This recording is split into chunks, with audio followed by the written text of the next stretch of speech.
Hi guys, this is your Ate Seb, and today we will react sa mga taong nagsiselebrate ng death ni Charlie Kirk. So, September 10, 2025, Charlie Kirk was shot in the neck. So, he was murdered, but actually, he is martyred for his faith and for his relationship with Jesus. Let's watch this.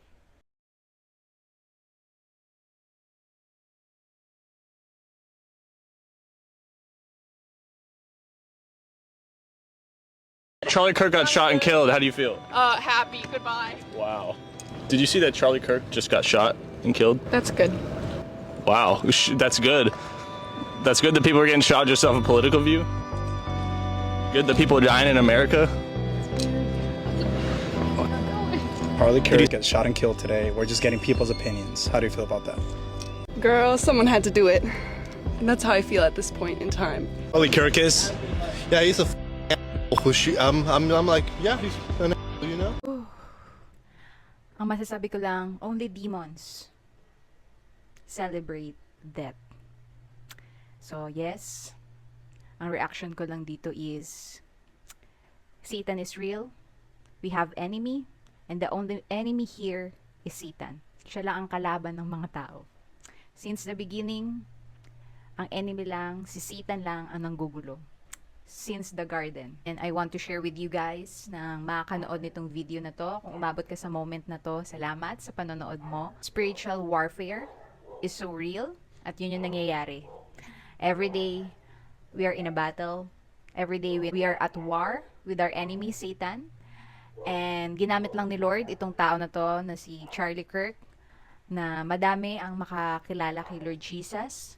Itong lahat ng ito, nakasulat na ito sa mga followers ni Jesus na you will experience persecution to the point of death na nakikita natin ngayon, na we-witness natin ngayon na nangyari sa buhay ng servant of God, a man of God na si Charlie Kirk.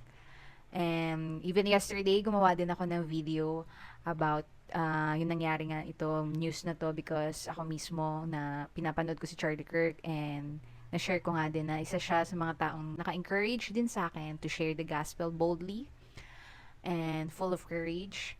And dun sa post ko ngayon, meron din mga grabe, mga comments nila. Ito, ipapakita ko sa inyo. So, yan yung sabi nila dyan. So, kung mababasa nyo right now, kung maalala nyo si Jesus din naman habang crucify siya sa cross, people are laughing.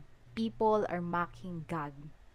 So, makikita natin yung pattern. Same lang yan. Same lang talaga. It's only because our faith as a Christian is the true faith. No? So, lahat ng tao nagre-react lang naman sa gospel. Either they accept the gospel or they are offended by the gospel. So, I just want to encourage you all na yes, we mourn sa nangyaring ito sa kapatid nating si Charlie Kirk. We mourn, but as a Christian, we mourn with hope. So that's how we mourn. So ganun tayo nag-grieve. We grieve with hope. Kasi nga, our God is alive. Our God is the hope of glory. And Charlie Kirk, nawala man siya dito sa earth, but he's still alive. Kasama na niya ang ating Panginoong Jesus. And for sure, nakasuot siya ngayon ng white robe and winelcome siya ng ating Panginoon.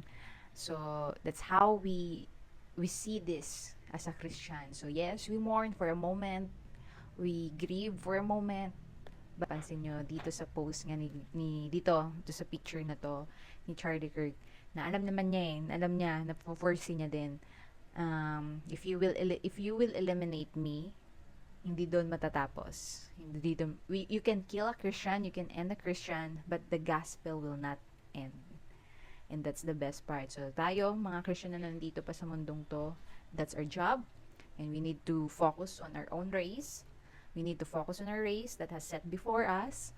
And yun yung ating reaction sa video na ito. So it's our time. It's our time to do our part. So, wag natin gawing in vain yung pagkamatay ni Charlie Kirk. Let's continue kung ano yung sinimulan niyang movement. Thank you guys for watching, and if you like this type of content, follow me.